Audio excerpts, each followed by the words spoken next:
प्यारे परीक्षार्थियों, आप सभी का फिर से एक बार मैं स्वागत करता हूं टीचिंग परीक्षा पर, जहां पर मैं कुलदीप सर आपका वेलकम करता हूं, गुड आफ्टरनून करता हूं। भाई साहब, आपका स्वागत करता हूं आज की जबरदस्त सेशन पर। एक बहुत बड़ी गुड न्यूज और आप सभी के लिए एक जबरदस्त सेशन हमने लगाया है। जैसे कि बच्चे बोल रहे थे कि sir TRE 1.0, 2.0, 3.0, UP TET, super TET, J TET, इसमें जितने भी क्वेश्चंस हुए हैं वो उन सबको कवर करने के लिए एक बड़ा महा मैराथन हमने आप सभी के ख्वाहिश के हिसाब से लगाया है। बस आप पढ़ाई करो भाई साहब, आपको क्या चाहिए बता दीजिए, और उसी के हिसाब से आने वाली 15 अगस्त के क्या बोलेंगे, एक खुशहाल मौके के तौर पर 11 अगस्त को, माने कि कल जो हमारा संडे रहेगा, वहां पे एक महा मैराथन अरेंज की हमने। इसका टाइम भी आपको ध्यान में रखना है जी, वो टाइम बड़ा ही महत्वपूर्ण है।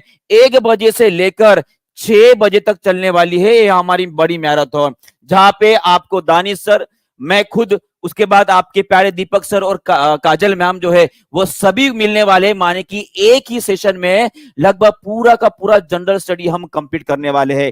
तो जितना ज्यादा इसको शेयर कर सकते हो अपने दोस्तों के साथ शेयर करो। एक खासियत इसकी एक ये भी है कि आपको यहाँ पे फ्री टेस्ट देने को मिलेगा, और जो एनरोल करेगा उसे ही मिलेगा। एनरोल कैसे करते हैं, डिस्क्रिप्शन बॉक्स में आपको एक लिंक मिल जाएगी, वहां पर जाने के बाद एक फॉर्म आपको फिलअप करना है, फॉर्म फिलअप कर लो, आप एनरोल हो जाओगे। ज्यादा कुछ नहीं, नाम जो पता है वो डाल दो भाई साहब, नंबर डाल दो, हो गया, आप एनरोल हो जाओगे और आपको टेस्ट देने को मिलेगी। और उसी दिन रात को 10 बजे जो है हमारी टेस्ट रहेगी, यह आपको ध्यान में रखना है। और खुद को टेस्ट करेंगे कि हजारों बच्चों में आप कहां पे हो, ठीक है जी।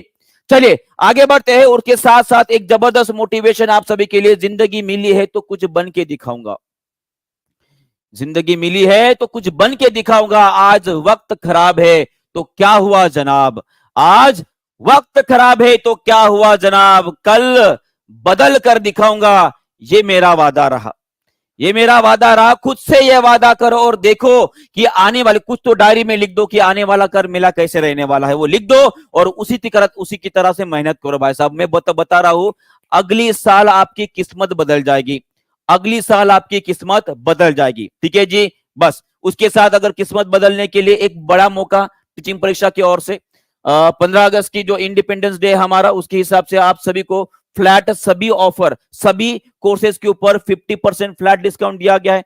बहुत सारे बच्चों का कॉल आ रहा है कि हम कुछ पैसे की कमी की वजह से हम कोर्स नहीं पाए, तो हमारे लिए प्लीज 50% डिस्काउंट रख दिए। तो उन सभी के लिए 50% डिस्काउंट। उसके साथ साथ अगर कोई जेटेट का कोर्स परचेस करना चाहता है तो उनके लिए भी एक बड़ा ऑफर पहले ही शुरू है, वो है 50% फ्लैट डिस्काउंट का सभी कोर्स के ऊपर। तो जल्दी से खुद की सीट बुक कर लीजिए और भाई साहब आगे बढ़िए, ठीक है जी। तो चलिए आगे बढ़ते हैं और पहला क्वेश्चन लेके चलते हैं आप सभी के लिए। बताइए इसका आंसर क्या रहेगा, और ये कल मैंने आप सभी को होमवर्क दिया था, देखते हैं इसका आंसर कौन करता है। जल्दी जल्दी कमेंट करेंगे और आंसर भी करेंगे सभी लोग। चलिए बताइए क्या रहेगा। गुड आफ्टरनून टू ऑल, सभी का वेलकम है जी आज के सेशन में। चलिए बताइए इसका आंसर क्या रहेगा। What are proteins converted into after digestion, माने कि पूछा गया है पाचन के बाद जो प्रोटीन होता है वो किसमें परिवर्तित किया जाता है, पाचन के बाद प्रोटीन किसमें परिवर्तित किया जाता है। सभी लोग आंसर करेंगे इसका।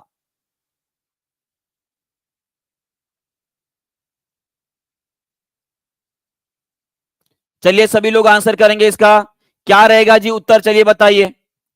बहुत बढ़िया, सभी लोग आंसर करेंगे, इसका आंसर क्या रहेगा, फास्ट आंसर करेंगे इसका। What are protein converted into after digestion, सभी लोगों ने आंसर कर दिया जी, सभी लोगों ने कमेंट कर दिया है। इसका आंसर क्या रहेगा, इसका आंसर रहने वाला आपका अमीनो एसिड्स। क्या रहेगा, अमीनो एसिड। आप सभी को पता है कि जब प्रोटीन का डाइजेशन किया जाता है, जब प्रोटीन का डाइजेशन किया जाता है तो हमारे बॉडी में 2 प्रकार के एंजाइम्स आपको ध्यान में रखने हैं। पहला है आपका पेप्सिन, जिसके बारे में कल मैंने आपको बोला था, और दूसरा है भाई साहब आपका ट्रिप्सिन। क्या नाम है जी, ट्रिप्सिन। पेप्सिन आप सभी को पता है, यह आपके भाई साहब पेट में बनेगा, और ट्रिप्सिन कहां पे बनेगा, यह आपके पैंक्रियाज में बनता है। और दोनों, पैंक्रियाज माने कि जिसे हम अग्नाशय बोलेंगे, क्या बोलेंगे, अग्नाशय बोलेंगे। और आप सभी को पता है ये दोनों भी जो एंजाइम से वो क्या करते हैं, जो प्रोटीन होता है आपका भाई साहब, प्रोटीन होता है, इसे कन्वर्ट करते हैं आपके अमीनो एसिड्स में। इसमें अमीनो एसिड्स में होते हैं। और आप सभी से एक क्वेश्चन है, सब लोग मुझे कमेंट करके बताएंगे कि हमारे शरीर में कितने प्रकार के अमीनो एसिड्स होते हैं। अमीनो एसिड्स होते हैं, चलिए बताइए सभी लोग, इसका आंसर कमेंट बॉक्स में करेंगे। इसके बारे में पहले भी आपके साथ मैंने डिस्कस किया है, तो सभी लोग आंसर करेंगे। बताइए इसका आंसर क्या रहेगा।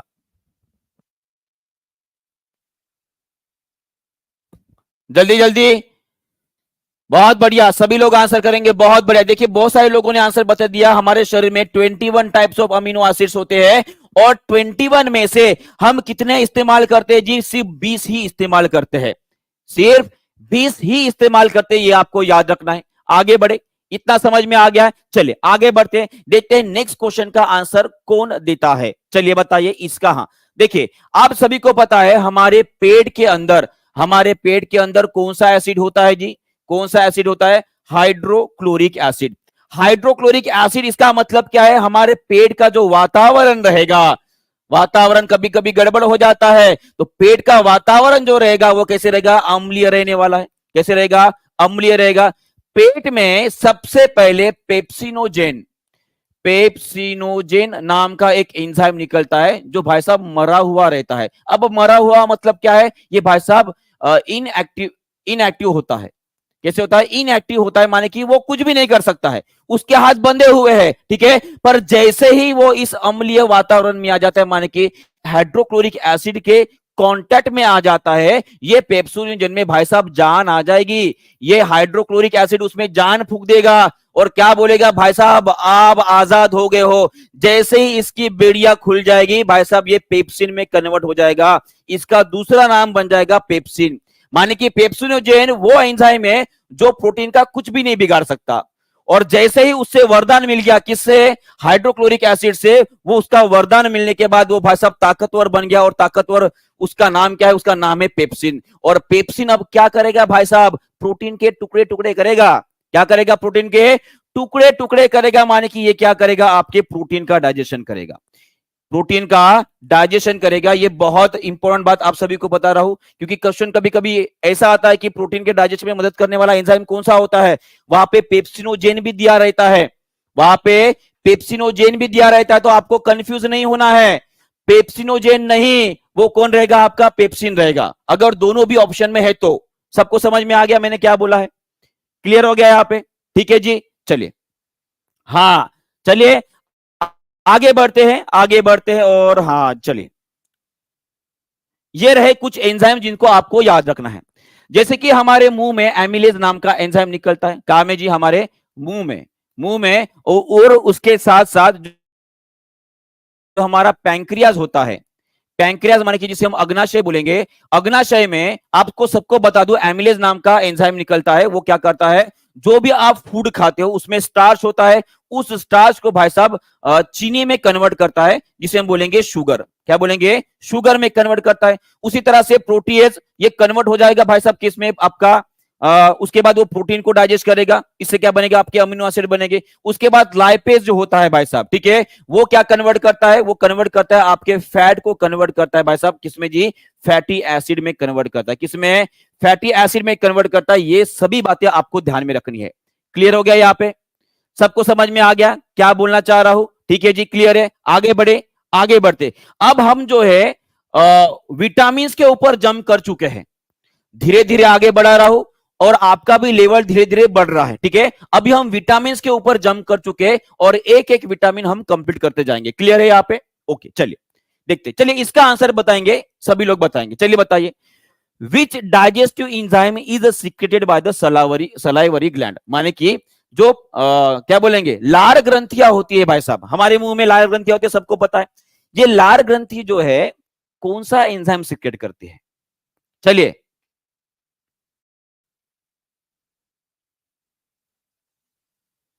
सभी लोग आंसर करेंगे जी। इसका आंसर क्या रहेगा? चलिए बहुत बढ़िया, बहुत बढ़िया, सभी लोग आंसर कर रहे हैं।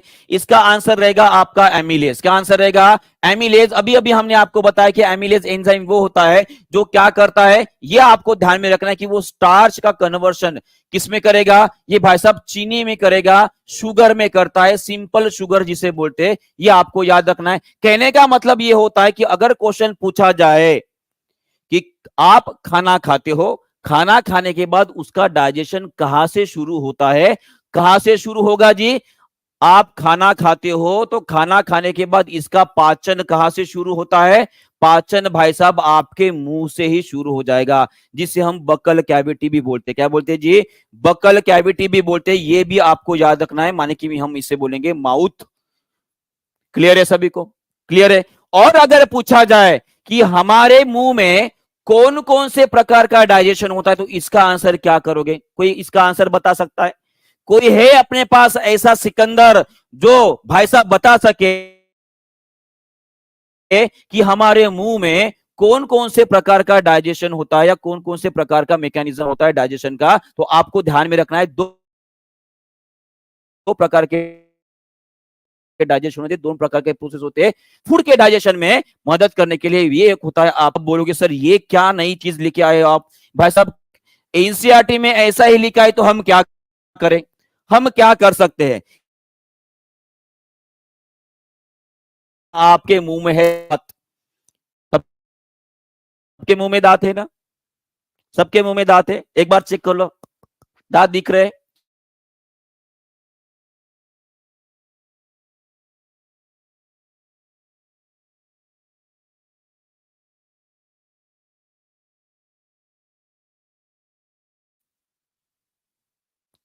हाँ, ये कौन सी है जी? आपकी मैकेनिकल प्रोसेस हो गई। और साथ में हमारे मुंह में जो लार ग्रंथियां सलाइवा निकल रही है भाई साहब, सलाइवा एक प्रकार का एंजाइम होता है, वो क्या कर रहा है? वो एमिलेज स्टार्च को शुगर में कन्वर्ट कर रहा है। तो ये कौन सी प्रोसेस हो गई भाई साहब? आपकी केमिकल हो गई है। ये कौन सी आपकी केमिकल प्रोसेस हो गई है? ये भी आपको याद रखना है। माने कि जब कभी भी फूड के डाइजेशन की बात आ जाए, तो वहां पे दो प्रोसेस आपको ध्यान में रखनी है। एक है आपकी रासायनिक, और एक होती है भाई साहब आपकी यांत्रिक, जिसे बोलेंगे हम मैकेनिकल प्रोसेस। यहां तक सबको समझ में आ गया है? थोड़ा नेटवर्क का इश्यू हो रहा है, थोड़ा नेटवर्क का इश्यू हो रहा है।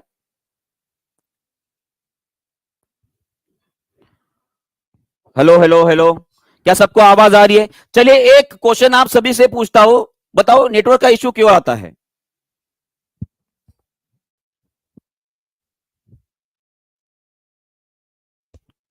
हाँ, तो सभी लोग मुझे आंसर करेंगे।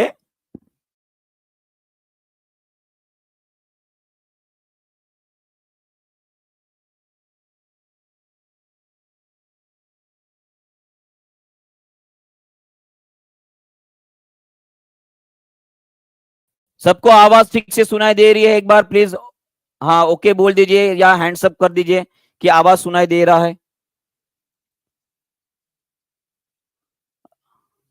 अच्छा, कुछ बच्चे बोल रहे हैं कि सर बफरिंग होती है बारिश की वजह से। क्या बात कर रहे हो?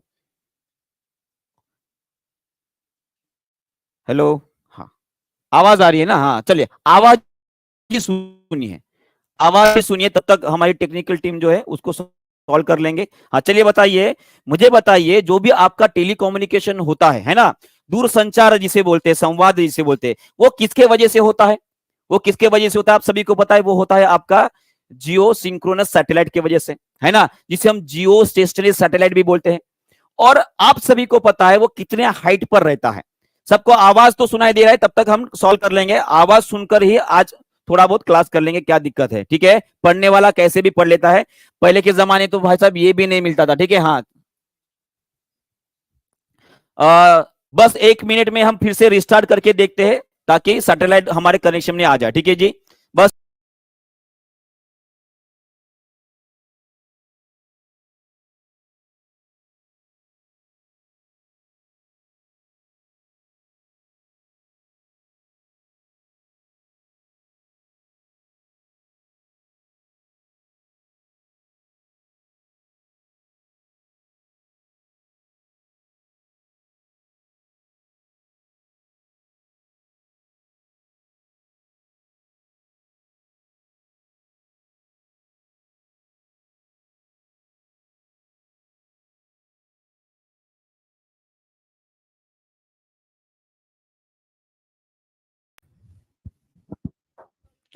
हेलो, सबको आवाज आ रही है? एक बार प्लीज बता देंगे, आवाज क्लियर है, वीडियो क्लियर है? चलिए बीपीएससी सिलेक्शन के लिए आ जाए सभी लोग। आ गए?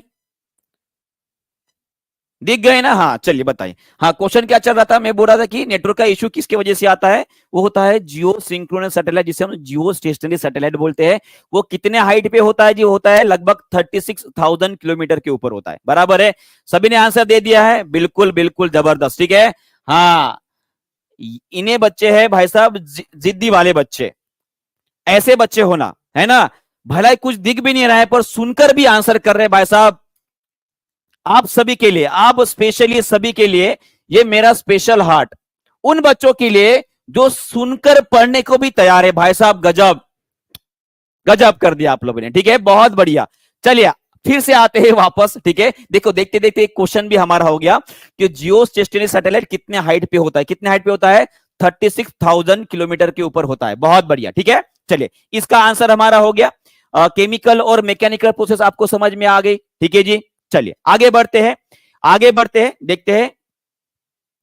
हाँ सलाइवरी ग्लैंड, ठीक है। सलाइवरी ग्लैंड के बारे में कुछ बातें आपको बताना चाहूंगा। सलाइवरी ग्लैंड हमारे मुंह में होती है। कहां पे होती है? मुंह में होती है। आपको अगर लग रहा है कि सलाइवरी ग्लैंड भाई साहब एक होती है, तो ये मिसकंसेप्ट दिमाग से बाहर निकाल लीजिए, उसको ताला लगा के फेंक दीजिए। क्योंकि सलाइवरी ग्लैंड ये एक ग्लैंड नहीं होती है, एक ग्रंथि नहीं होती है, उसमें 3 ग्रंथियां होती है। कितनी आती है? 3 ग्रंथियां होती है। वो कौन कौन सी होती है? एक होती है आपकी सब लिंगुअल ग्लैंड, सब लिंगुअल ग्रंथि होती है। और उसके बाद एक होती है भाई साहब आपकी पैरोटिड ग्रंथि, एक होती है आपकी पैरोटिड ग्रंथि, और एक होती है भाई साहब आपकी सब मेंडुलर ग्रंथि, सब मेंडुलर ग्रंथि होती है। अब यहां पे एक और क्वेश्चन बनता है। क्वेश्चन ये बनता है कि अगर आपको पूछा जाए सलाइवरी ग्लैंड्स में सबसे बड़ी ग्रंथि कौन सी होती है, तो इसका आंसर आप क्या बताओगे? सभी को यहां पे दिख रहा है, आकार दिख रहा है, ये देखिए आपकी सब मेंडुलर ग्रंथि हो गई ये वाली, ठीक है। और यहाँ पे हो गई आपकी सब मेंडुलर ग्रंथि, और यहाँ पे आपकी पैरोटिड ग्रंथि हो गई, है ना। ये देखिए, तो सभी लोग आकार देखकर बताएंगे कि सबसे बड़ी ग्रंथि कौन सी होती है सलाइव, बताइए सलाइवरी ग्लैंड में। जल्दी जल्दी आंसर करेंगे जी। इसका आंसर क्या रहेगा? वो रहेगी आपकी पैरोटिड ग्रंथि। कौन सी रहेगी? आपकी पैरोटिड ग्रंथि। ये हमारी सलाइवरी ग्लैंड की सबसे बड़ी ग्रंथि होती है, ये सबसे बड़ी ग्रंथि होती है, ये आपको याद रखना है। यहां तक क्लियर हो गया सभी को जी? आगे बढ़ते। और एक बात आपको ध्यान में रखना है, ये बच्चा देख रहे हो, बच्चा देख लो, बेचारे का एक गाल सूज गया है, बड़ा हो गया है। क्यों बड़ा हो गया होगा? किसी ने पप्पी नहीं ली है उसकी, ठीक है। तो यहां पे एक बात आपको ध्यान में ये रखनी है कि प्यार भी करो पर इतना भी मत करो कि भाई साहब ये ऐसा हो जाए, ठीक है। चलिए कोई बात नहीं, आपको बता दूं कि इस प्रकार का एक डिसीज होता है, एक रोग होता है, जो शायद आपने बचपन में देखा होगा। ये जनरली अभी नहीं दिखाई देता है, पर ये एक वायरस वाला रोग होता है, जिससे क्या होता है, जो हमारी सलाइवरी ग्लैंड में जो पैरोटिड ग्रंथि होती है, इसको वो इन्फेक्ट करता है, और उसके वजह से क्या हो जाता है कि उसका आकार बढ़ जाता है, और उस वायरस का नाम है आपका प्यारा मिक्सो वायरस। देखिए पैर से पप्पी ले ली ना, तो उसके ऊपर से उस वायरस का भी नाम आप ध्यान में रख सकते हो। उस वायरस का नाम क्या है भाई साहब? प्यारा। पहला ही बोल दिया, प्यारा वाला वायरस। प्यारा माय मतलब मेरा, प्यारा वाला मेरा वाला वायरस माने कि हो गया प्यारा मिक्सो वायरस। ये ध्यान में रह जाएगा, ध्यान में रख लोगे। चलिए बहुत बढ़िया, आगे का क्वेश्चन देते, देखिए इसका आंसर क्या रहेगा। सभी लोग आंसर करेंगे, जल्दी से बताइए। बहुत बढ़िया। चलिए, what is the primary function of bile? भाई साहब मैंने आपको कल सभी को इसके बारे में थोड़ा सा एक अंदेशा दे दिया था कि हम बाइल के बारे में पढ़ने वाले हैं। डोनाल्ड ट्रंप का बेबी लग रहा है, क्या बात कर रहे हो, मैंने तो नहीं दिखा है। डोनाल्ड ट्रंप की उम्र शायद 60 के ऊपर है। चलिए बताइए इसको, इसका आंसर करेंगे सभी लोग। बहुत बढ़िया, सभी लोग आंसर कर रहे हैं, आंसर कर रहे हैं, जल्दी जल्दी आंसर करेंगे सभी लोग। क्या रहेगा जी? ओके, कोई सी बोल रहा है, कोई बी बोल रहा है। देखिए यहाँ पे थोड़ा सा कंफ्यूजिंग सा ऑप्शन दिया गया आप सभी को, है ना। यहाँ पे बोला कि सर वो स्टमक का एसिड न्यूट्रल करता है क्या? जी नहीं, यहाँ पे होता है आपका एक नया ऑप्शन, एक नया शब्द मैंने यहाँ पे डाल दिया, वो है इमल्सिफाई। इमल्सिफाई ये आपका सही उत्तर रहने वाला है। वसा को पायसीकरण करने का जो विधि होती है, उसमें बाइल जूस आपका मदद करता है। अब इमल्सिफिकेशन मतलब क्या होता है? इमल्सिफिकेशन मतलब होता है भाई साहब डाइजेशन ही समझ लीजिए। डाइजेशन ही समझ लीजिए, उसके सिंपल फॉर्म में कन्वर्ट करना, सिंपल जो रूप होता है उसमें कन्वर्ट करना, मान लीजिए इमल्सिफिकेशन होता है। और इसमें एक और बात आपको ध्यान में रखनी है जिसका आंसर आप सभी लोग बताओगे। मुझे बताओ कि बाइल जूस कौन बनाता है, बाइल जूस कौन बनाता है, ये सभी लोग मुझे आंसर करोगे। चलिए बताइए, सभी लोग आंसर करेंगे जल्दी जल्दी, सभी लोग आंसर करेंगे जल्दी जल्दी, बताओ क्या है बाइल जूस, जिसे हम क्या बोलते हैं जी, उसे हम पित्त रस बोलते हैं। क्या बोलते हैं? पित्त रस बोलते हैं। वो पित्त रस कहां पर बनता है हमारे शरीर में? बहुत बढ़िया, चलिए बहुत बढ़िया, सभी लोग आंसर करें। जो लोग शायद कल का क्लास नहीं किए होंगे उनका आंसर आज गलत हो रहा है। बताया था मैंने भाई साहब कि लीवर में बनता है। कहां पे बनता है? आपके लीवर में बनता है आपका बाइल जूस। और बाइल जूस का काम कौन सा होता है भाई साहब? फैट का डाइजेशन करता है। क्या करता है वो? फैट का डाइजेशन में मदद करता है, ये हमने कल पढ़ा था। और एक और बात बताई थी, कौन सी? अगर भाई साहब आपके पित्त के थैली में पथरी हो गई है, पत्थर खा लिए अपने और पित्त के थैली में जमा हो गए, तो डॉक्टर उसका ऑपरेशन कर लेता है और आपको चेतावनी देता है कि भाई साहब अगर आपने ज्यादा तेल वाली चीजें खाए तो आपका पेट खराब हो जाएगा, है ना। तो उस टाइम पे डॉक्टर आपको वार्निंग देके छोड़ेगा कि भाई साहब आपको कम तेल वाली चीजें खानी है। ठीक है, ये भी बात आपको ध्यान में रखना है। ये क्लियर हो गया सभी को? यहां तक आगे बढ़ते हैं, चलिए आगे बढ़ते हैं। नेक्स्ट क्वेश्चन आप सभी के लिए ये रहा, चलिए बताइए, which enzyme initiate the digestion of protein? Protein का डाइजेशन के लिए कौन सा एंजाइम यहां पे रिस्पॉन्सिबल है?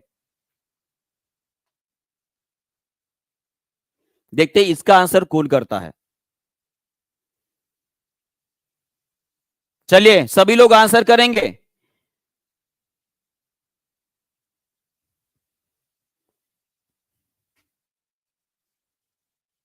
बहुत बढ़िया, ये क्वेश्चन आपके एसएससी में और यूपी टेट में पूछा गया क्वेश्चन है ये। और यहां पे बहुत सारे लोग जो है कंफ्यूज हो जाते हैं। जस्ट इमेजिन कीजिए अगर मैंने यहां पे एक ई ऑप्शन डाल दिया, more than one of about, मान कि एक से अधिक, एक से एक से अधिक मैंने ये अगर ऑप्शन डाल दिया तो आपका आंसर क्या रहेगा?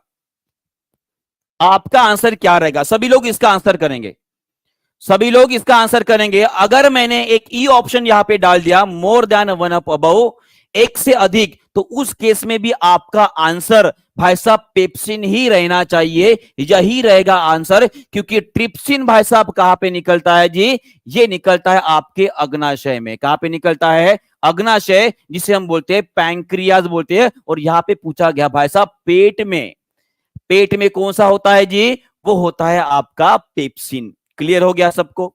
तो यहां पे कैसा भी क्वेश्चन आ जाए भाई साहब आपको टिक करके आना है, छोड़ना नहीं है, ये आपको ध्यान में रखना है। ठीक है जी, चलिए बहुत बढ़िया, आगे बढ़ते हैं, आगे बढ़ते हैं। अरे पेप्सिन, ठीक है, ऑप्शन नंबर सी रहेगा आपका आंसर।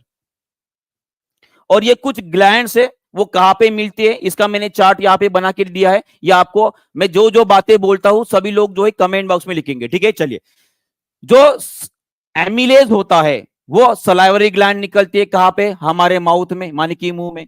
उसके बाद एक और एमिलेज होता है, वो निकलता है पैंक्रियास से, होता है स्मॉल इंटेस्टाइन में निकलता है। माने कि एमिलेज एंजाइम जो है वो दो जगह से निकलता है, एक होता है आपका माउथ और एक होता है आपका पैंक्रिया।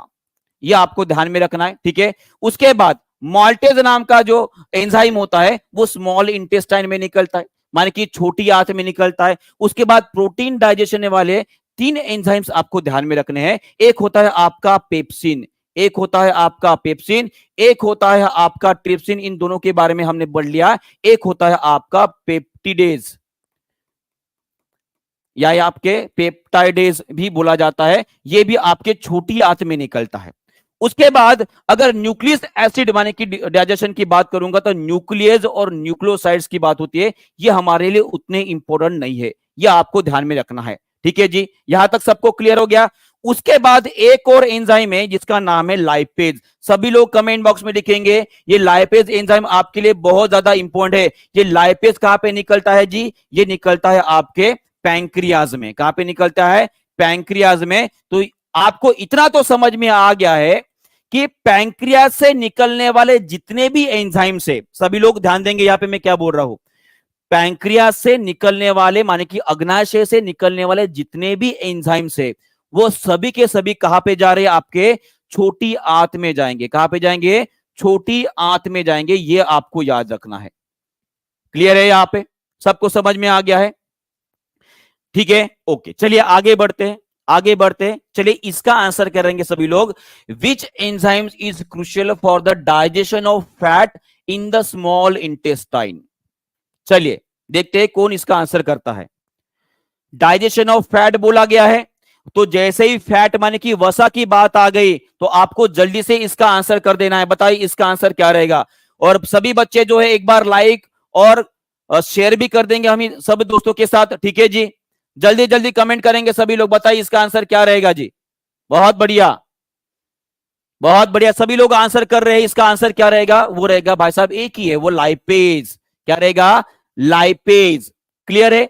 और लाइपेज कहां से निकलता है, अभी अभी हमें बताया, ये निकलता है आपके पैंक्रियाज से।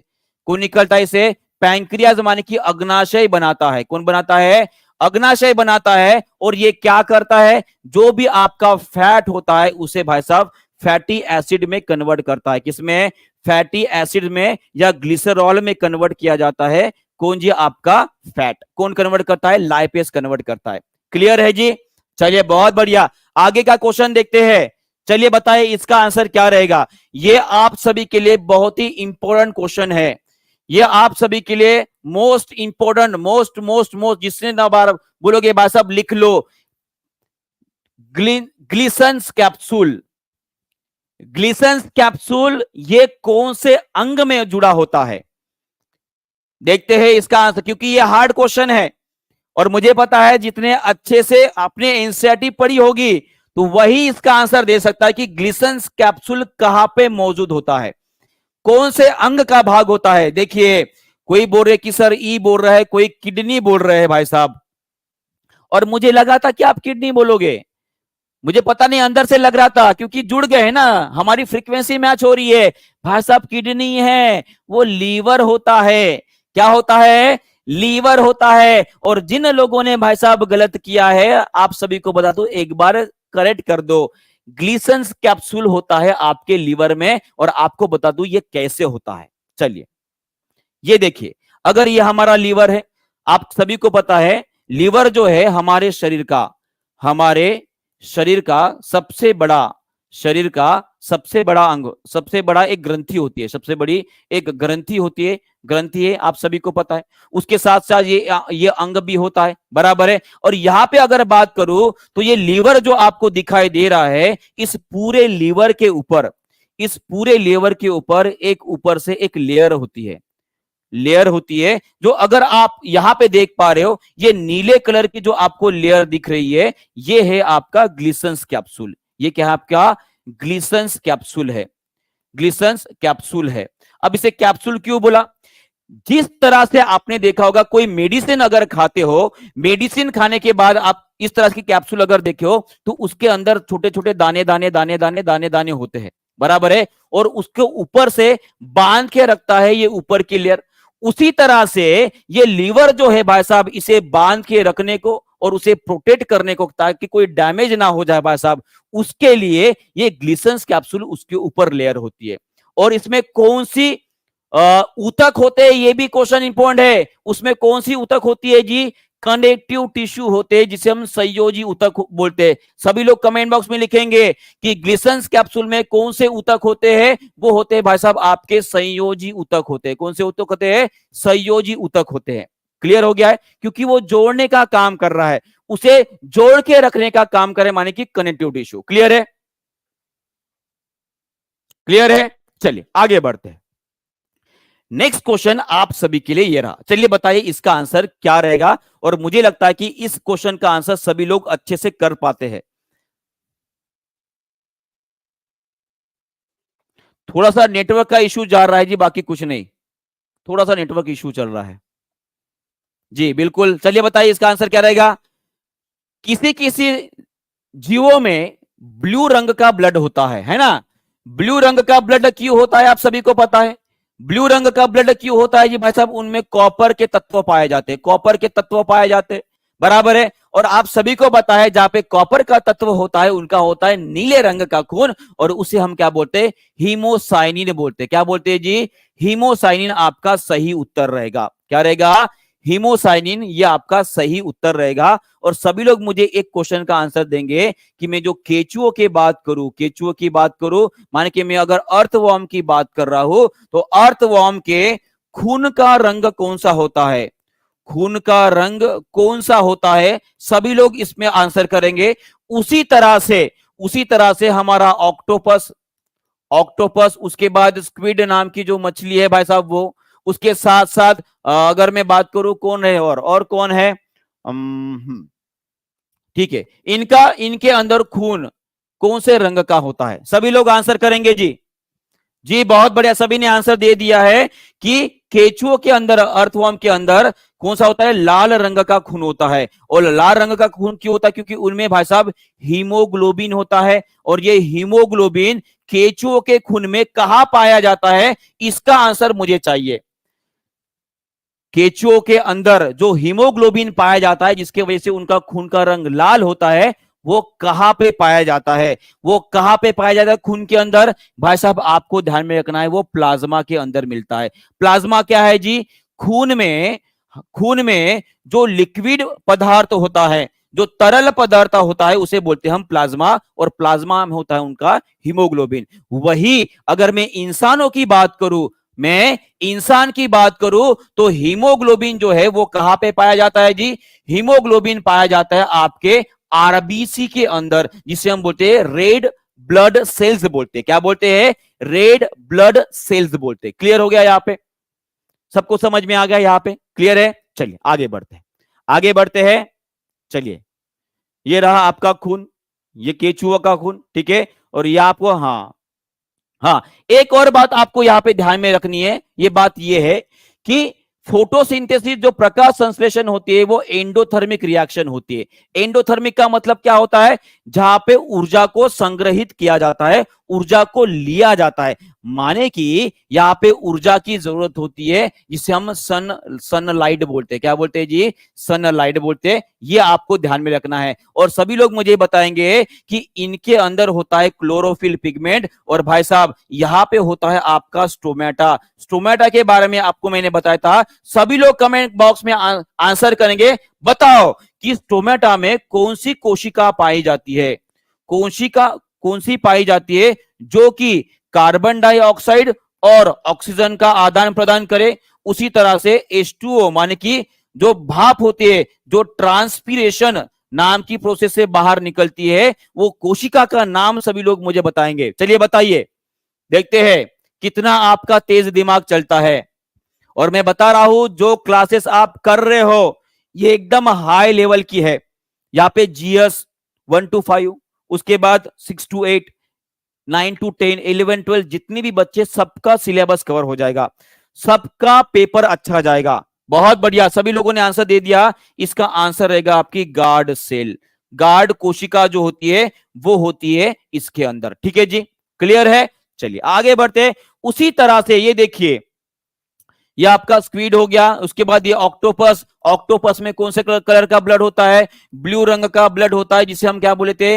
हीमोसाइनिन बोले थे। या अभी अभी आपको याद हो गया होगा। उसी तरह से जो बिच्छू होता है भाई साहब, उनका भी खून नीले रंग का होता है। और भाई साहब इनमें, चलिए एक बात, एक जनरल नॉलेज का क्वेश्चन पूछता हूं आप सभी को, ठीक है? अगर पता है तो जरूर कमेंट बॉक्स में आंसर कीजिएगा। बिच्छू अंडे देता है या भाई साहब बच्चे देता है? देखते हैं कौन आंसर करता है। एक जनरल नॉलेज का क्वेश्चन आप सभी के लिए। चलिए, थोड़ा सा दिमाग भी शार्प हो जाएगा आपका, है ना? जैसे कि मान लीजिए भाई साहब आपका केवीएस में हो गया है, वहां पे इंटरव्यू होता है। अगर पूछ लिए भाई साहब कि बताओ बिच्छू जो होता है वो अंडे देता है या बच्चे देता है? क्या बात है! अच्छा, मैंने क्वेश्चन पूछा इसलिए बच्चे बोल रहे हो, है ना? इसलिए बच्चे मैं पूछा है, तो इसका आंसर रहेगा वो बच्चे देता है। क्या देता है? बच्चे पैदा करता है, माने कि उसे बोलेंगे हम विविपेरस, क्या बोलेंगे जी, विविपेरस उनको बोला जाता है। विविपेरस माने कि वो जानवर होते हैं जो डायरेक्टली बच्चे देते हैं, माने कि हम इंसान क्या है, विविपेरस होते हैं। हम कौन है, विविपेरस होते हैं। क्लियर है? चलिए आगे बढ़ते हैं। नेक्स्ट क्वेश्चन आप सभी के लिए ये रहा, चलिए बताइए इसका आंसर क्या रहेगा।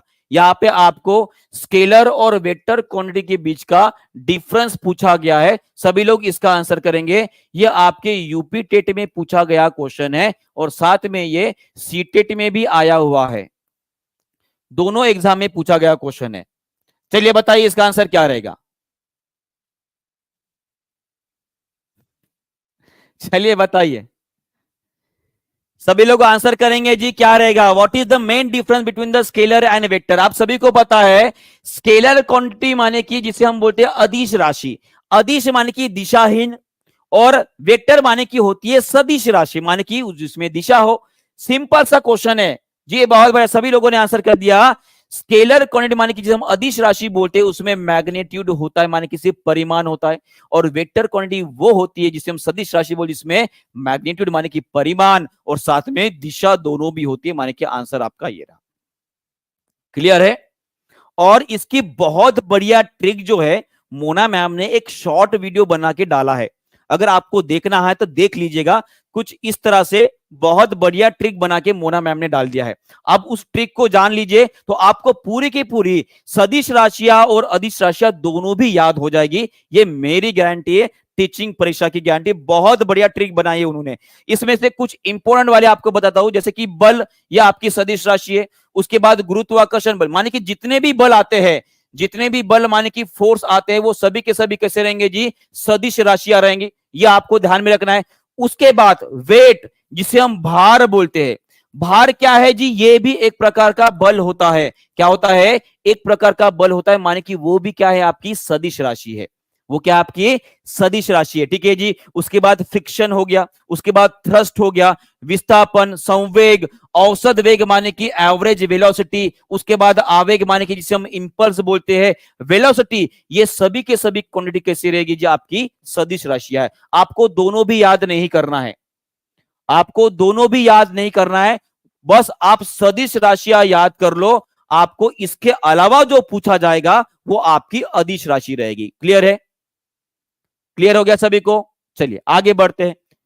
नेक्स्ट क्वेश्चन आप सभी के लिए ये रहा, which of the following is a scalar quantity. Which of the following is a scalar quantity, यहां पे पूछा गया कि अदिश राशि कौन सी है। चलिए बताइए इसका आंसर क्या रहेगा जी। थोड़ा सा जो है, थोड़ा सा नेटवर्क का इश्यू चल रहा है, ठीक है। मैं यहां से पढ़ा रहा हूं, है ना, मैं यहां से पढ़ा रहा हूं, तो आपको पढ़ने का काम है ना, आपको आपको पढ़ना चाहिए। ठीक है, जो भी मिले ज्ञान अगर फ्री में मिल रहा है तो भाई साहब उसकी वैल्यू नहीं होती, बोलते हैं, वो सही बात है। वही अगर आप पैसे देकर अगर यहाँ पे बैठते थे ना भाई साहब, तो अच्छे से बैठते थे, छोड़ के नहीं जाते थे बीच में, है ना, और लाइक भी करते थे। हाँ चलिए बताइए, सभी ने बता दिया स्केलर क्वांटिटी कौन सी रहेगी, आपका वर्क रहेगा, माने कि कार्य जो है वो आपकी अदिश राशि रहेगी। चलिए एक क्वेश्चन आप सभी को पूछता हूं, अगर ये एक कोई चीज है, उसके ऊपर, इसके ऊपर में बल लगा रहा हूं, इसके ऊपर में क्या लगा रहा हूं, बल लगा रहा हूं, और ये आगे जा रही है ना, इसका विस्थापन आगे हो रहा है, तो मुझे बताएंगे यहां पे वर्क जो होता है, कार्य जो होता है, वो कैसे रहेगा, कैसे रहेगा जी बताइए। वो शून्य रहेगा, दूसरा ऑप्शन पॉजिटिव रहेगा, तीसरा ऑप्शन निगेटिव रहेगा, चौथा ऑप्शन भाई साहब कुछ भी नहीं। बताइए, सभी लोग आंसर करेंगे। कोई चीज है उसके ऊपर मैंने बल लगाया है, वो चीज आगे जा रही है, माने कि जिस दिशा में मैंने बल लगाया है वो उसी दिशा में जा रही है, तो यहां पे कार्य कैसे रहेगा, शून्य रहेगा, पॉजिटिव रहेगा या निगेटिव रहेगा। चलिए देखते हैं कौन कौन आंसर करता है इसका। ठीक है, कौन कौन आंसर करता है, पर आंसर जब तक कर रहे हो तो आपको एक बार फिर से बता दूं कि अगर कोई बच्चे ने अभी तक कोई कोर्स परचेस नहीं किया है और इसी क्वालिटी के साथ, दमदार क्वालिटी के साथ अगर अपनी टीचिंग परीक्षा के साथ अगर अपनी सीट बुक करना चाहती हो अपने बीपीएससी में और अगली बार शिक्षक बनकर उभरना चाहते हो, तो जल्दी से इस ऑफर को कैप्चर कर लीजिए। क्योंकि बच्चों फिर बाद में आप कॉल करते हो कि सर हमारे पास उस टाइम पे पैसा नहीं था, ऐसा हो गया वैसा हो गया, आप डिस्काउंट प्लीज बढ़ा दिए, तो 15 अगस्त तक भाई साहब ये चलने वाला है, तो जल्दी से इसे कर लीजिए। ठीक है जी, ठीक है, चलिए बहुत बढ़िया, ये रहेगा। और उसके साथ साथ एक और बात आपको बताना चाहूंगा, कौन सा, कि कल जो है हमारा महा मैराथन होने वाला है, जहां पे 1 बजे से लेकर 6 बजे तक हमारी क्लास चलेगी, जहां पे पूरा जीएस आपका कवर किया जाएगा मैक्सिमम। टीआरई 1.0, टीआरई 2.0, 3.0 और उसके बाद 4.0 में कौन से क्वेश्चन आएंगे भाई साहब, वो भी डिस्कस करने वाले हैं यहाँ पे। ठीक है जी, क्लियर है? तो सभी लोग इसको भी ज्वाइन करेंगे। तो आ जाते हैं क्वेश्चन के ऊपर, आ जाते हैं क्वेश्चन के ऊपर। सभी लोगों ने आंसर कर दिया है जी, सभी लोगों ने आंसर कर दिया है। तो ये कैसे रहेगा जी, बताओ? ये रहेगा आपका पॉजिटिव रहेगा। कैसे रहेगा? पॉजिटिव रहेगा। उसी के साथ साथ, उसी के साथ साथ एक और क्वेश्चन आप सभी के लिए, सभी लोग जल्दी जल्दी कमेंट में आंसर करेंगे। हाँ ठीक है, हाँ। मान लेते हैं कि ये कोई चीज है और इसको मैं बल लगा रहा हूं इस दिशा में, और ये इसी दिशा में विस्थापन हो रहा है उसका। ठीक है, इसी दिशा में इसका विस्थापन हो रहा है, ये बल लगा रहा है। और आप सभी को पता है कि जब कभी भी ये किसी चीज के ऊपर रखी गई है, इसका मतलब क्या है, यहां पे फ्रिक्शन फोर्स लग रहा है, घर्षण बल लग रहा है ना, घर्षण बल लग रहा है। तो सभी लोग मुझे कमेंट बॉक्स में आंसर करके बताएंगे कि घर्षण बल द्वारा किया गया कार्य, किया गया कार्य जो है वो कैसे रहेगा। पहला ऑप्शन वही 0, दूसरा ऑप्शन आपका रहेगा पॉजिटिव, तीसरा ऑप्शन रहेगा आपका नेगेटिव, या डी ऑप्शन कोई भी नहीं। चलिए देखते हैं इसका आंसर कौन करता है। आपको मैं 0 से हीरो बनाने वाला हूं। 0 से अगर हीरो बनना है तो इन सभी कंसेप्ट को आपको समझना ही पड़ेगा।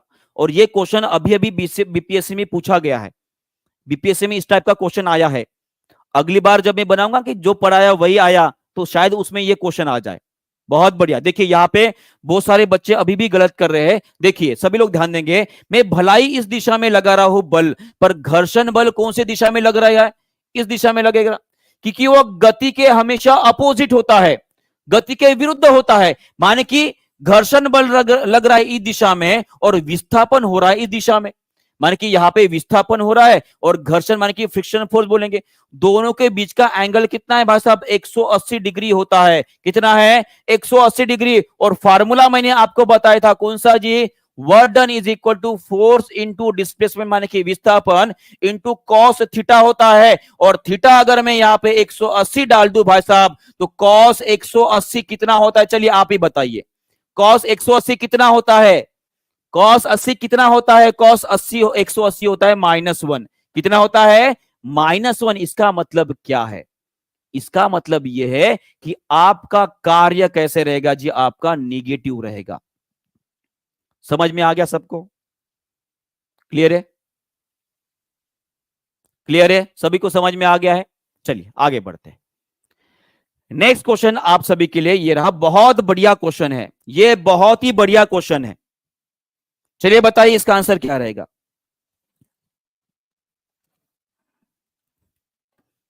जल्दी जल्दी आंसर करेंगे, इसका आंसर क्या रहेगा?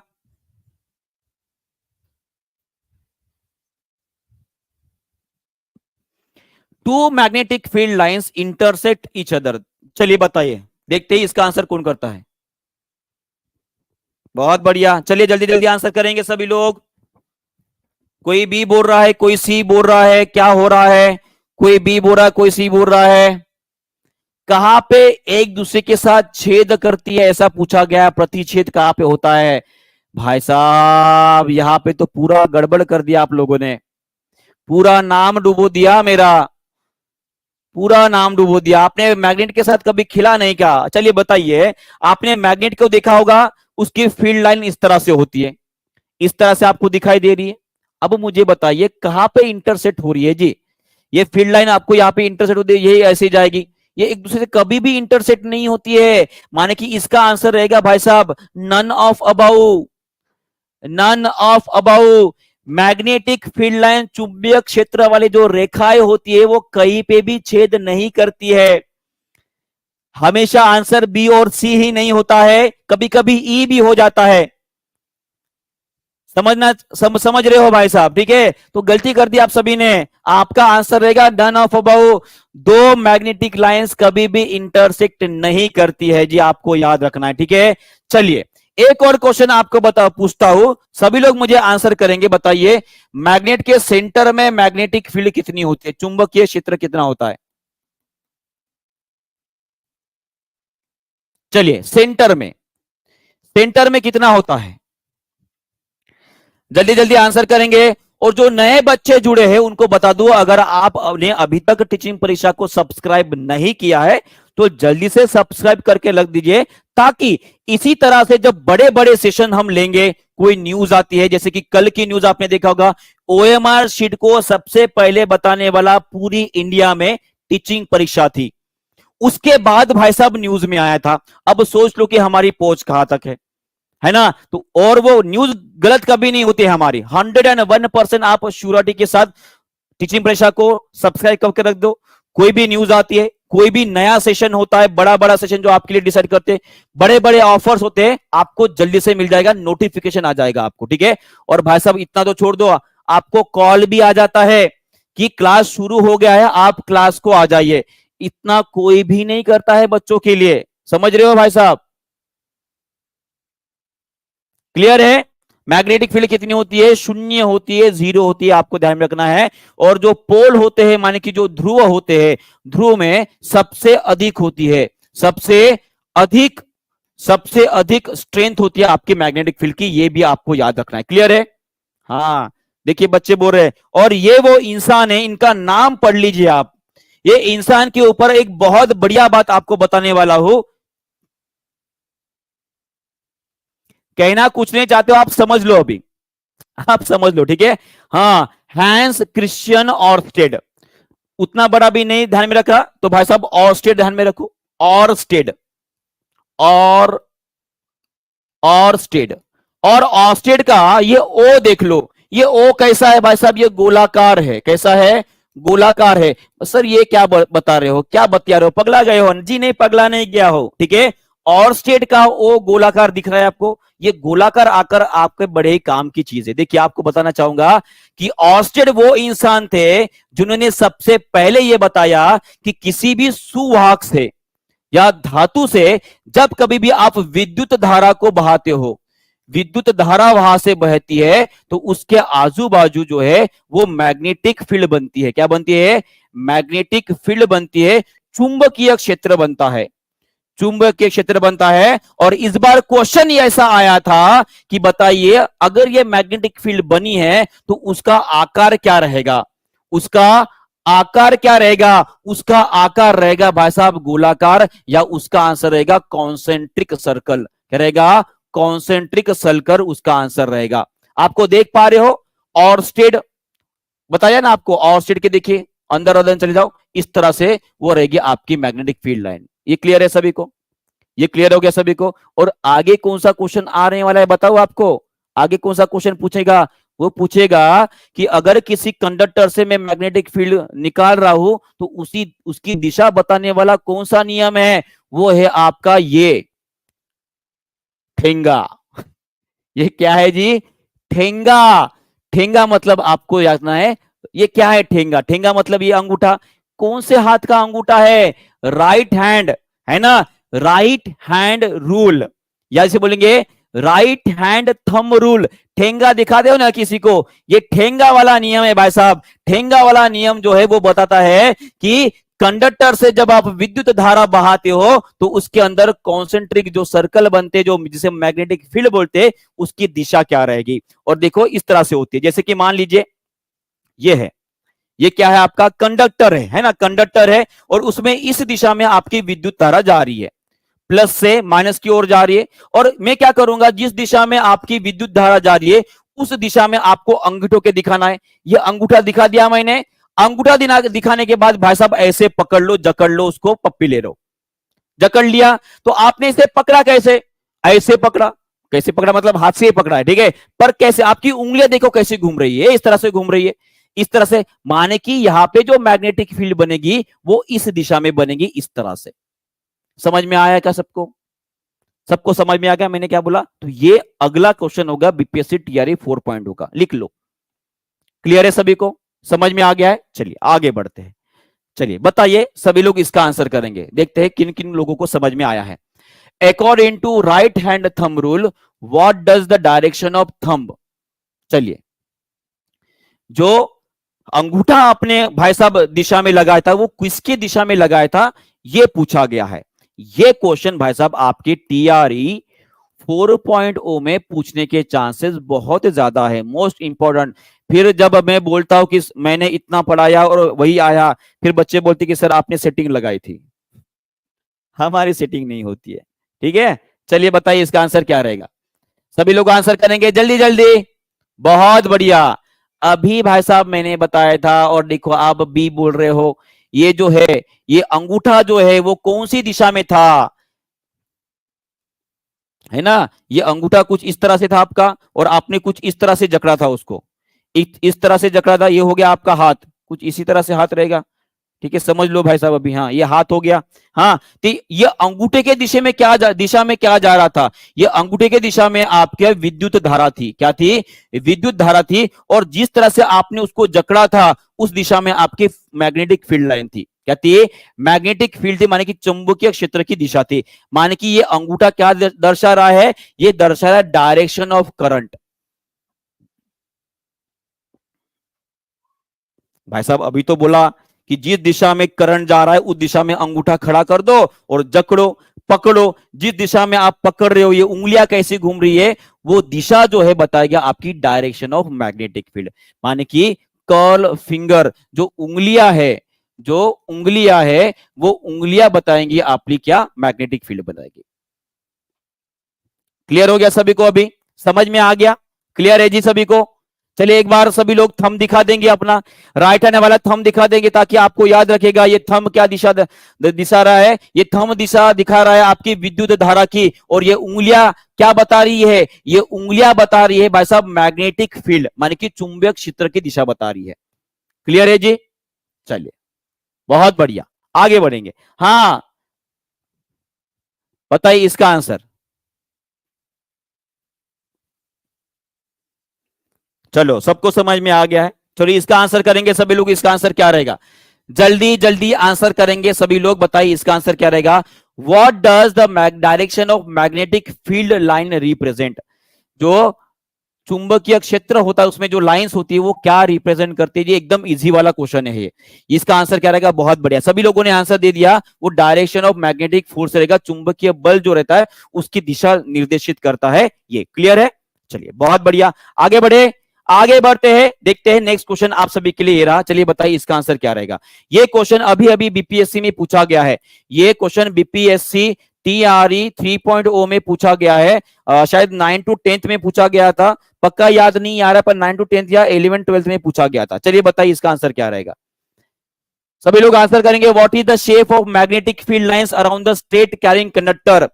और स्टेड नाम लगता है याद, और state.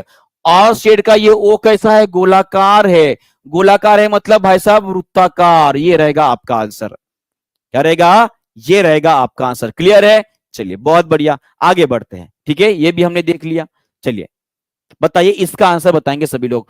When will you find the magnetic field is stronger? चलिए बताइए चुंबकीय क्षेत्र जो है कहां पर सबसे ज्यादा मजबूत आपको दिखाई देता है?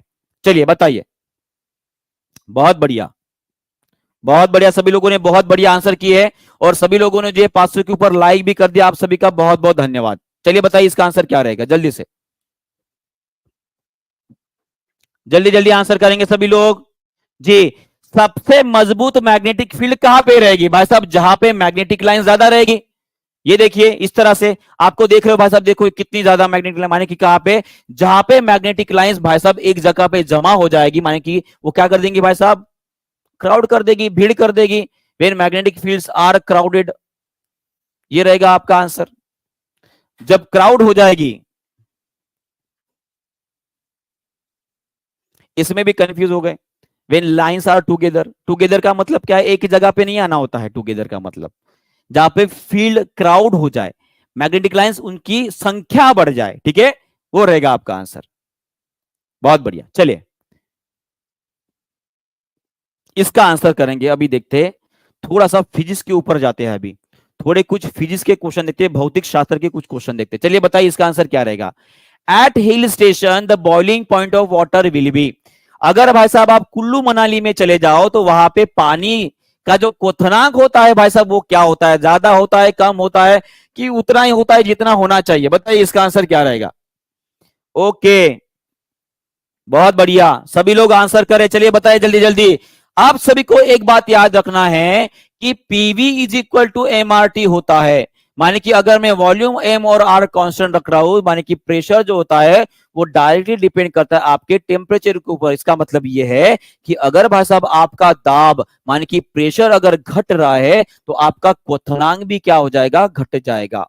क्वथनांक भी क्या हो जाएगा, घट जाएगा। और इस प्रेशर को हम बोलते हैं वेपर प्रेशर बोलते हैं। क्या बोलते हैं, वेपर प्रेशर बोलते हैं। ये भी आपको याद रखना है, माने कि बाष्प दाब, बाष्प का जो दाब होता है भाई साहब उसे बोलेंगे। ये आपको समझ में आ गया।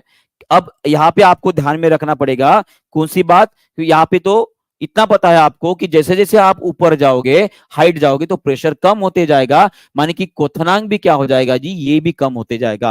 माने कि आपका आंसर क्या रहेगा जी, लेस ध्यान द सी लेवल। ये आपका आंसर रहेगा, ये आपका आंसर रहेगा। इसी क्वेश्चन को दूसरे एंगल से भी पूछा जाता है। वो एंगल कौन सा है, वो पूछेगा कि बताओ अगर मैं ऊपर चला गया और ऊपर जाकर भाई साहब मुझे जो है बढ़िया सी एक क्या बोलेंगे उसको, आलू उबालकर उससे पराठे बनाने हैं, है ना। चला गया माउंट एवरेस्ट के ऊपर। तो अब मुझे बताओ कि अगर मैं घर में अगर आलू पका रहा हूं और माउंट एवरेस्ट पर जाकर अगर आलू पका रहा हूं, तो कहां पे आलू जल्दी पकेंगे, माउंट एवरेस्ट पे पकेंगे क्या घर पे पकाओगे। चलिए बता सभी लोग आंसर, सबको समझ में आ गया। और जो महिलाएं है, जो गृहिणी है या जो भाई साहब अपनी गर्ल्स है, वो उसका आंसर मुझे जरूर बताएंगे। चलिए, घर पे जल्दी पकेंगे ना कि माउंट एवरेस्ट पे पकेंगे, जी नहीं, बिल्कुल घर पे पकेंगे। पता है क्यों पकेंगे, क्योंकि घर पे आपका प्रेशर ज्यादा रहेगा। और माउंट एवरेस्ट जो भाई साहब लगभग 8,848 मीटर हाइट है उसकी, कितनी है, 8,848, माने मान लो लगभग 9 किलोमीटर उसकी हाइट है। वहां पे प्रेशर कम रहेगा, और प्रेशर कम की वजह से क्वथनांक माने कि बॉइलिंग पॉइंट आपका कम रहेगा। और बॉइलिंग पॉइंट अगर कम है तो खाना देरी से पकेगा, खाना देरी से पकेगा। क्या बात है, प्रेशर कुकर में पका दोगे, बहुत बढ़िया। अच्छा चलिए बताइए, प्रेशर कुकर की बात निकल गई है, प्रेशर कुकर की बात निकल गई है, तो मुझे बताओ प्रेशर कुकर में, प्रेशर कुकर में खाना क्यों जल्दी पकता है, खाना जल्दी क्यों पकता है। चलिए बताइए, इसका आंसर कौन बताएगा, देखते हैं कितना दम है। प्रेशर कुकर की बात निकाली ना आप सभी ने, बताओ। प्रेशर कुकर की बात निकाली तो बताओ। ये क्वेश्चन पूछा गया है, हाँ ये क्वेश्चन आया है, क्वेश्चन बिना फालतू का नहीं लिखा है मैंने, ये क्वेश्चन पूछा गया है कि प्रेशर कुकर में खाना जल्दी पकता है, उसका कारण क्या है, उसका कारण क्या है जी। इसका कारण यह है कि प्रेशर कुकर में भाई साहब जो दाब होता है, जो प्रेशर होता है वो बहुत ज्यादा होता है। और बहुत ज्यादा होने की वजह से प्रेशर कुकर में हम पानी डालते हैं, क्या डालते हैं, पानी। कोई है जो भाई साहब पानी के अलावा कुछ और डालता होगा, नहीं ना, हाँ तो पानी ही डालना है प्रेशर कुकर में, ठीक है। पेट्रोल और डीजल डाल दोगे तो भाई साहब फट जाएगा वो, हाँ पानी डाल दोगे तो पानी का जो क्वथनांक होता है भाई साहब, वो क्वथनांक भी क्या हो जाएगा, बढ़ जाएगा। ये आपको याद रखना है। और क्वथनांक अगर बढ़ रहा है तो खाना क्या हो जाएगा, जल्दी पक जाएगा। क्लियर है। और एक बात, जब कभी भी भाई साहब भटूरे वगैरह पकाते हो या उसको उबालने को रखते हो, तो आपके माँ ने या बहन को आपने शायद देखा होगा, पानी में जो है, पानी में थोड़ा सा नमक डाल देते हैं, पानी में थोड़ा नमक डाल दिए। अच्छा, इससे एक क्वेश्चन बना, एक क्वेश्चन पूछा गया, पानी में अगर नमक डाल दिया तो पानी का क्वथनांक क्या हो जाएगा। चलिए बताइए इसका आंसर, पानी का क्वथनांक क्या हो जाएगा, कम हो जाएगा या बढ़ जाएगा। देखते हैं भाई साहब, जो बच्चे रुके हैं ना वो सीरियस है अपने करियर के बारे में, ठीक है। और जो थोड़ा सा ऊपर नीचे हो गया, वीडियो में ऊपर नीचे हो गया, भाई साहब छोड़ के चले गए, माने कि उनको पढ़ने की जरूरत है क्या, नहीं है, ऐसे बोलना पड़ेगा, ठीक है। आप रुके हो मतलब आप ईमानदार हो, और आपका सिलेक्शन होगा, इसी मेहनत से अगर पढ़ाई करोगे तो पक्का होगा। चलिए बताइए भाई साहब क्या हो जाएगा, बहुत बढ़िया जी। अब देखिए, पानी में हमने नमक क्यों डाला, ताकि जो हमें छोला भटूरा बनाना है ना, भटूरा छोले बनाने हैं, वो जल्दी पक जाए। जल्दी पक रहे इसका मतलब क्या है, क्वथनांक भाई साहब बढ़ जाता है। क्या होता है, क्वथनांक बढ़ जाता है, ये आपको याद रखना है। माने कि पानी में अगर अशुद्धियां रही, पानी में अगर अशुद्धियां रहती है तो उसका क्वथनांक क्या हो जाता है, बढ़ जाता है। क्लियर है सभी को, इतना समझ में आ गया है जी? क्लियर है, चलिए बहुत बढ़िया। आगे का क्वेश्चन देखते हैं। और ये देखिए, आप सभी को इसे भी याद रखना है, जो डेड सी होता है ना, डेड सी माने कि जिसे हम मृत समंदर बोलते हैं, मृत सागर बोलते हैं, मृत सागर की जो हाइट है माइनस में होती है, उसकी हाइट माइनस में होती है, -247 आपको दिखाई दे रहा है। और वहां पे क्वथनांक देखिए पानी का कितना है भाई साहब, 101.4 डिग्री सेल्सियस होता है, माने कि 100 डिग्री से भी ज्यादा होता है। ठीक है जी, क्यों, कहां पे, वहां पे हाइट माइनस में होती है इसलिए। क्लियर है, चलिए आगे का क्वेश्चन ये रहा। चलिए बताइए, why boiling point of water decrease at the high altitude. चलिए, किसी भी पानी का क्वथनांक जो है वो कम हो जाता है जब ऊंचाई के ऊपर चले जाए, तो ये क्यों होता है? चलिए, भटूरा बनाओगे निक्की जी तो हमें भी बुला लेना जी, हमें भी भटूरा बहुत पसंद है। वाइफ को, आपके भाभी जी को बताना पड़ेगा कि अभी से भाई साहब भटूरे बनाने की तैयारी शुरू कर दीजिए। हाँ चलिए बताइए। हाँ, बॉइलिंग पॉइंट अगर कम हो रहा है पानी का ऊपर जाने के बाद तो क्यों होता है? बहुत बढ़िया, सभी लोगों ने आंसर कर दिया है जी, क्योंकि ऊपर जाओगे तो एटमॉस्फेरिक प्रेशर कम हो जाता है। बहुत बढ़िया, चलिए नेक्स्ट क्वेश्चन देखते हैं, इसका भी आंसर कर देंगे। Which of the following is not a chemical change. यहां पे पूछा गया कि कौन सा रासायनिक परिवर्तन नहीं है, रासायनिक परिवर्तन नहीं है ऐसा पूछा गया है, माने कि आपको पूछा गया है भौतिक परिवर्तन के बारे में। और मुझे लगता है कि ये एकदम इजी वाला क्वेश्चन है, सभी लोग जल्दी से आंसर करेंगे। इसका आंसर क्या रहेगा? इसका आंसर रहेगा कि अगर मैं पानी को भाप में बदल रहा हूं तो ये रहेगा आपका भौतिक परिवर्तन, माने कि ये रासायनिक परिवर्तन नहीं होता है। बराबर है। और conversion of carbohydrate to energy, carbohydrate to energy, चलिए इसके बारे में थोड़ा बता देंगे भाई साहब। कल मैंने डिस्कस किया था, अवायवीय शोषण में, अवायवीय शोषण में कितने एटीपी बनते हैं ये बता दीजिए मुझे। ठीक है, ये बता देंगे आपको, ये आपकी केमिकल प्रोसेस होगी। उसी तरह से making curd from the milk, दूध से दही अगर बन रही है उसमें कौन कारणीभूत होता है, माने कि कौन बनाता है, ये भी मुझे बताएंगे। ये बनाता है भाई साहब आपका जीवाणु। कौन बनाता है? जीवाणु, जिसे हम लैक्टोबैसिलस बोलते हैं। क्या बोलते हैं? लैक्टोबैसिलस बोलते हैं। ये भी आपको याद रखना है। क्लियर है जी?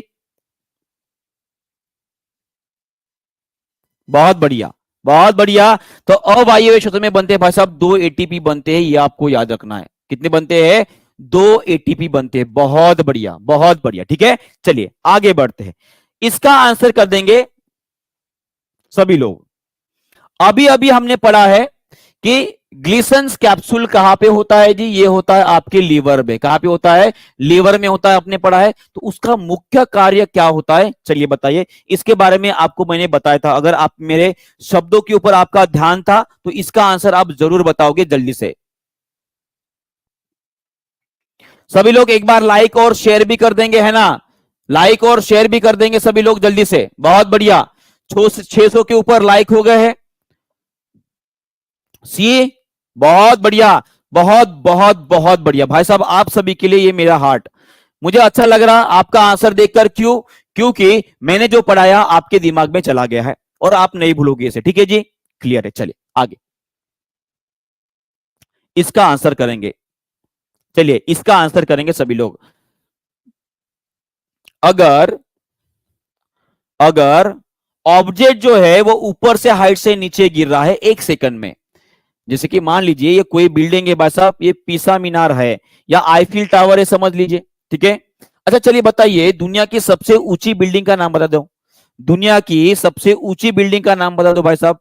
सबसे ऊंची बिल्डिंग का नाम बता दो। ऊंची बिल्डिंग कौन सी है दुनिया की, वो मुझे बता दो, कमेंट बॉक्स में लिख दो। उसके साथ साथ अगर उस ऊंची बिल्डिंग से मैंने किसी पत्थर को फेंक दिया, वो पत्थर जो है ऐसे बोला कि जमीन के ऊपर 1 सेकंड में अंदर आ रहा है, 1 सेकंड में वो जमीन के ऊपर आ रहा है, तो वहां पे पूछा गया है कि उस बिल्डिंग की हाइट कितनी है। जी बहुत बढ़िया, ये है आपकी बुर्ज खलीफा। वो गाना सुना होगा आपने, बुर्ज खलीफा, बुर्ज खलीफा सुना होगा नाम आपने। ठीक है, हाँ तो बताओ, अगर उस बिल्डिंग से मैंने कोई पत्थर को फेंका तो वो 1 सेकंड में जमीन के ऊपर आ रहा है, जमीन तक पहुंच रहा है, तो उस बिल्डिंग की हाइट कितनी रहेगी ये पूछा है। क्या उसका वेग कितना रहेगा ये पूछा गया है, वेग। माने कि उसका स्पीड माने कि वेलोसिटी कितना रहेगा ये पूछा गया है। चलिए बताइए, इसका एक फार्मूला है, इसे आप सब सॉल्व कैसे करोगे? सिंपल सा फार्मूला, न्यूटन का नियम लगा दो भाई साहब, kinematical equation, v is equal to U plus AT लगा दो, v is equal to U plus AT लगा दो। u माने क्या होता है? शुरुआत की गति कितनी थी? जब मैंने इसे पकड़ के था भाई साहब, तो यहां पे u कितना रहेगा? 0 रहेगा, और जो जमीन पर पहुंच रहा है तो उसकी गति सबसे अधिक रहेगी, और वही गति आपको पूछी गई है, आपको वेग पूछा गया, तो इसे 0 पुट कर दो, और a की वैल्यू आपको पता है 9.8 रहता है, और t कितना भूल जाए, 1 सेकंड में पहुंच रहा है, माने कि आपका आंसर आएगा v is equal to U plus 80, 9.8 आ रहा है, 9.8 मीटर पर सेकंड। कितना जी? 9.8 मीटर पर सेकंड आंसर आ रहा है, और बहुत सारे लोगों ने जो है दे दिया है। ठीक है, इसका आंसर रहेगा आपका 9.8 मीटर पर सेकंड। ठीक है, फिर से एक बार सभी बच्चों को मैं एक और खबर बताना चाहूंगा कि एक बार और बताना चाहूंगा कि अभी तक अगर आपने टीचिंग परीक्षा का कोई भी कोर्स परचेस नहीं किया है, तो 15 अगस्त जो हमारा इंडिपेंडेंस डे है, उसके उसी अवसर के ऊपर आप सभी के लिए 50% का ऑफर हमने एक्सटेंड कर दिया है। और साथ में आपको बता दूं कि कल जो है एक बहुत बड़ा मैराथन होने वाला आपका, 1 बजे से लेकर 6 बजे तक, वहां पे आपको अपनी प्रेजेंटी लगानी ही है। प्रेजेंटी लगाओगे तो आपका बहुत फायदा होगा। मैं बता रहा हूं, जनरल स्टडीज में पूछे जाने वाले जितने भी सवाल है, उन सभी सवालों को हम कवर करने वाले हैं, और एक छोड़कर 4 टीचर जो है इनको कवर करेंगे। तो सभी लोग वहां पे भी हाजिर हो जाएंगे। और आप सभी के लिए एक होमवर्क देना तो मैं भूल गया भाई साहब, बिना होमवर्क के हमारा क्लास कैसे कंप्लीट होगा? तो ये रहा आप सभी के लिए होमवर्क। कौन सा होमवर्क दूं बताओ?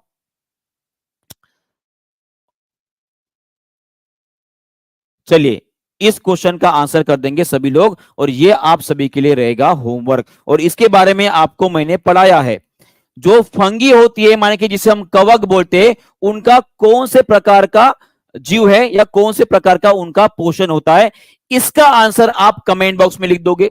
और जैसे कि मैंने लास्ट टाइम बोला था कि आपको मैं जेनरिक वीडियो बना के डालने वाला हूं, तो कौन कौन से टॉपिक के ऊपर डालना है वो भी आप कमेंट बॉक्स में लिख दोगे। कुछ बच्चों ने लेंस के ऊपर बोला है, कुछ बच्चों ने जो है हाइड्रोकार्बन के ऊपर बोला है, और कुछ टॉपिक डालिए जिसके ऊपर आपको लगता है कि उसके ऊपर एक एक्स्ट्रा क्लास अपनी होनी चाहिए यूट्यूब के ऊपर, जो सबके लिए फ्री रहेगी। ठीक है, तो वो टॉपिक का नाम आप जरूर कमेंट बॉक्स में लिख दीजिएगा। ठीक है, यहाँ पे नहीं लिखना है, ये बता रहा हूं आपको, यहाँ पे लिखोगे तो वैसे भी मुझे दिखाई नहीं देगा, कमेंट बॉक्स में लिखना है। ठीक है, तो इसी के साथ ये सेशन यहीं पे खत्म करते हैं। ठीक है, कल मिलेंगे भाई साहब बड़े वाले सेशन में, अपने महा मैराथन में। तो सभी लोग खाना पीना खाकर तैयार रहेंगे और क्लास को आ जाएंगे। ठीक है, तो सभी लोगों को गुड बाय करता हूं, गॉड ब्लेस यू करता हूं। ठीक है, बाय बाय, टेक केयर।